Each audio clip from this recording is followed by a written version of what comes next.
అందుకే రామారాధన హనుమదారాధన జై శబ్దం కలిపారండి. శ్రీరామ జయ రామ జయ జయ రామ కూడా రామతారక మంత్రాల్లో ఒకటి. మళ్ళీ హనుమంతునికి కూడా జై శబ్దం చెప్పారు. వాళ్ళిద్దరూ కూడా జయస్వరూపులే. ఆయన పేరు జిష్ణు. విష్ణు జిష్ణు అంటారు కదా. జిష్ణు అంటే జయశీలత్వాత్ జిష్ణు అన్నారు. ఇక్కడ జై స్వభావుడు ఆయన. అందుకే శ్రీరామ్ జయరామ్, శ్రీ హనుమాన్ జై హనుమాన్ 2 మంత్రాలు సంపుటితం చేయొచ్చు. ఇటువంటి మహామంత్రాన్ని మనకి శాస్త్రములు మనకు అందిస్తున్నాయి. శ్రీరామ జయరామ జయ జయరామ సామాన్య మంత్రం కాదు. సమర్థ రామదాస్ ఛత్రపతి శివాజీకి ఉపదేశించిన మహామంత్రం.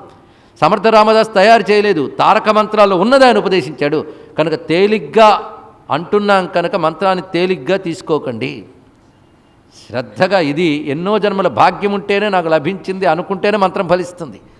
2 మహామంత్రములను దొరికే. ఆనాడు హైందవ సామ్రాజ్యాన్ని నిలపగలిగినటువంటి ఛత్రపతి శివాజీకి సమర్థ రామదాసు శ్రీరామ జయాన్నిచ్చాడు. ఇప్పుడు లోపల బయట శత్రువులు పెరిగిపోయి స్పందించని హిందూ జాతి తయారైంది. ఇలాంటి సమయంలో సనాతన ధర్మాన్ని ఉద్ధరించడానికి శ్రీరామ జయరామ కావాలి, శ్రీ హనుమాన్ జై హనుమాన్ కావాలి. వారిద్దరిని మనం ప్రార్థిద్దాం ఈ సమయంలో. అటువంటి మహామంత్రాన్ని తెలుసుకుంటూ ఆంజనేయ మంత్రంలోకి ఇవాళ ప్రవేశిస్తున్నాం. హనుమాన్ మంత్రాల్లో 4 నామాలను ముఖ్యంగా మనం ఎప్పుడు మర్చిపోరాదు. ఒకటి హనుమాన్, 2వది ఆంజనేయ, 3వది రామదూత, 4వది మారుతి. నిన్న రామదూత మనం చెప్పుకున్నాం. రామదూత అంటే అగ్నిదూతం వృణీమహే వేదభావంలోంచి వచ్చింది. అందులో దూత అంటే పోస్ట్ మ్యాన్ లాగా మెసేజ్ తీసుకెళ్ళేవాడు కాడు. దూతకి ఎన్ని లక్షణాలు ఉంటే మేధావి, వాక్పటు, ప్రాజ్ఞ, ఇంగితజ్ఞ. దూత లక్షణాలు రాజనీతి శాస్త్రం చెప్తుంది. మేధావి అయి ఉండాలి, వాక్పటుత్వం కలిగిన వాడు ఉండాలి, ప్రాజ్ఞుడై ఉండాలి, అదేవిధంగా ఆవేశము తొందరపాటు లేనివాడై ఉండాలి, రాజు యొక్క ప్రయోజనాలన్నీ తెలిసినవాడి ఉండాలి. అంతేగాని రాజు ఏం చెప్పాడో చేయడం కాదు, రాజుకి ఏది అవసరమో చేయగలగాలి ఇక్కడ. అందుకే ఎలాంటి దూత ఉండాలంటే అతడు చేయదలుచుకున్నది పూర్వకార్యావిరోధేన, అసలు పనికి ఎసరు పెట్టకుండా రాజుకు అవసరమైన ప్రయోజనాలన్నీ నెరవేర్చగలిగేవాడిని దూత అనాలటండి ఇక్కడ. అందుకే రామదూత. దూతకి ఎన్ని లక్షణాలు చెప్పారంటే దూత ఆ రాజు యొక్క రాజ్యంలో పుట్టినవాడై ఉండాలి, అంటే ఆ దేశంలో పుట్టినవాడై ఉండాలి. ఇది బాగా ముఖ్యం. అంతేగాని ఆ దేశంలో పుట్టని వాళ్ళను కూడా తీసుకొచ్చి ప్రధానమంత్రిగా కూర్చోపెట్టబోయే దుర్మార్గం కూడదు. దూతే ఈ దేశంలో పుట్టారంటే ఇంక ఏలేవాడు ఎలా ఉండాలో చూడండి ఇక్కడ. ఆ దేశంలో పుట్టినవాడికే దేశం మీద ప్రేమ ఉంటుందండి. దేశంలో పుట్టని వాళ్ళని పైన పెట్టి అడ్డంగా ఏదో బొమ్మని, ఆట బొమ్మని పెట్టి పాలన చేయించిస్తే దేశం భ్రష్టమవుతుందన్న విషయం 10 ఏళ్ల అనుభవంతో మనందరికీ తెలిసి ఇక్కడ చెప్పక్కర్లేదు ఇక్కడ. ఎందుకంటే పరాయితనం దేశానికి ఎప్పుడు క్షేమం కలిగించదు. దేశీయత భావం కావాలి, జాతీయత భావం కావాలి.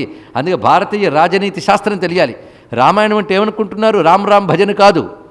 రామాయణం ఒక రాజనీతి శాస్త్రం, పొలిటికల్ అడ్మినిస్ట్రేషన్, ఒక రాజు కథ. రాజు అంటే ఒక కింగ్ అని కాదు, ఒక రూలర్, పాలకుడు. అందుకే తల్లి తండ్రి పిల్లలు అమ్మ నాన్న అనుబంధాలు, అదేవిధంగా అన్నదమ్ముల అనుబంధాలు, పాలకుడు పాలితులు, మిత్రులు శత్రువులు, ఈ హ్యూమన్ రిలేషన్స్ ఉన్నంతకాలం రామాయణం ఉంటుంది. ఇది ఎవడు తీద్దామని తీయలేడు. ఆఖరికి రామాయణాన్ని తొలగించాలని ప్రయత్నించిన అది ఏ రూపంలోనో ప్రపంచంలో తిరుగుతూనే ఉంటుందండి. అది రామాయణం యొక్క గొప్పతనం. అందుకే ఒక పాశ్చాత్యుడు ఒక మాట అంటాడు, burn all the libraries, let there be Ramayana. గొప్ప మాట చెప్పాడు చూడండి ఇక్కడ. గ్రంథాలయాలన్నీ తగలబెట్టండి, రామాయణం ఉంటే చాలని. దీని అర్థం గ్రంథాలయాలు తగలబెట్టమని కాదు, రామాయణం గొప్పతనం చెప్పాడు తెలుసుకోండి ఇక్కడ. అటువంటిది రామాయణ కావ్యం. ఆ రామాయణంలో ఆ హనుమంతుడు దూత. దూతకు ఉండవలసిన లక్షణాలు ఏమిటంటే చూపిస్తున్నాడు. కేవలం రాజు యొక్క ప్రయోజనాల్ని గుర్తుపెట్టుకొని అసలు పనికి ఎసరు పెట్టకుండా ఎవడు ప్రవర్తిస్తాడో వాడిని దూత అనాలి. అసలు రాముడు హనుమంతుని పంపించేటప్పుడు ఆలోచించండి ఎన్ని రకాలుగా చేశాడు. దక్షిణం వైపు వెళ్ళబోతున్న గుంపు, ఒక్కొక్క వైపుకి ఒక్కొక్కడి పంపించాడు. ఎవరు? సుగ్రీవుడు. దక్షిణం వైపు వెళ్ళబోతున్న గుంపులో హనుమంతుడున్నాడు. కానీ దాని నాయకుడు మాత్రం అంగదుడు. అక్కడ ఆ గుంపును పంపించేటప్పుడు కొంచెం గట్టి శ్రద్ధ తీసుకున్నాడు సుగ్రీవుడు. ఎందుకంటే రావణాసురుడు సీతమ్మని ఎత్తుకుపోతూ ఉన్నప్పుడు దక్షిణం వైపు వెళ్ళాడన్న విషయం వాళ్ళు చూశారు. అందుకే దక్షిణం వైపు వెళ్ళే గుంపు మీద ఎక్కువ శ్రద్ధ పట్టాడు. ఏమంటే అటువంటిప్పుడు ఆ దిక్కుకే పంపించచ్చు కదని మిగిలిన 3 దిక్కులు ఎందుకు పంపించాడు అంటే ఇది కూడా పాలనా విధానం తెలియాలి. తీసుకెళ్ళాడు, అటు తీసుకెళ్ళాడు, అటు తర్వాత ఇటు తీసుకెళ్ళాడు. కనుక ఎప్పుడు ప్రయత్నం అన్ని వైపుల నుంచే చేయాలి కనుక చేశాడు మహానుభావుడు. కానీ దక్షిణం వైపే ఎక్కువ ఏకాగ్రంగా ఫోకస్ చేసి పెట్టాడు. అందులో అనేక మందిని పెట్టాడు. అందులో హనుమంతుడు ఒకడు, కానీ నాయకుడు మాత్రం అంగదుడే. అయితే ఆ వెళుతున్నప్పుడు మాత్రం రామచంద్రమూర్తి దగ్గరికి సుగ్రీవుడు పరిచయం చేస్తాడు. వీళ్ళు అంటూ పరిచయం చేసి రాముడు దగ్గరికి వచ్చి ఒక మాట అంటాడు, ఇంతమంది వెళుతున్నారు కానీ నాకు మా హనుమ మీదే నమ్మకం, ఆయన తప్పకుండా కార్యం సాధించుకు వస్తాడు అనేది నాకు అనిపిస్తున్నది. హనుమ యొక్క స్నేహం నాకు అలాంటిది, నాకు తెలుసు ఆయన ఏమిటో అని అంటే, ఆ విషయం నాకు తెలిసయ్యా అన్నాడు రాముడు. అని దగ్గరికి పిలిచాడు ఆంజనేయ స్వామి వారిని. పిలిచి తన నామముతో ఉన్నటువంటి అంగుళీయకము, రామనామాంకిత సువర్ణాంగుళీయకం తన చేతి నుంచి తీశాడు స్వామివారు. తీసి హనుమస్వామికి ఇచ్చి సీతమ్మని చూసినప్పుడు ఆనవాలుగా ఇది చూపించన్నాడు.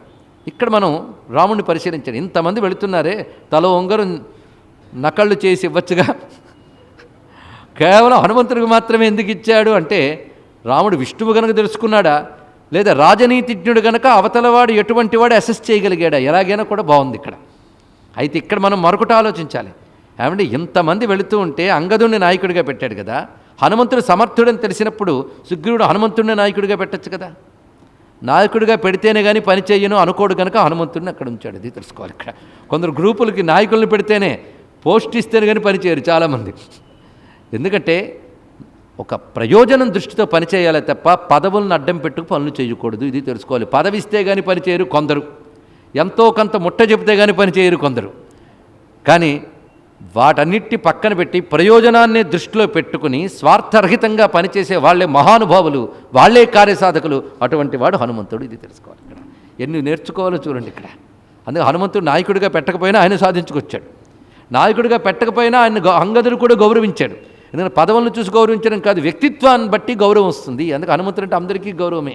మహానుభావుడు ఆ విధంగానే ఉన్నాడు. ఇక్కడ ఎన్నో కారణాలు ఉంటాయండి. యువరాజు కనుక ఆయన పెట్టాడు, ఈయన మంత్రి స్థానం కనుక ఆ విధంగా ఉంచాడు అని కూడా చెప్పవచ్చు. ఎన్ని రకాలుగా అయినప్పటికీ కూడా జరిగినది.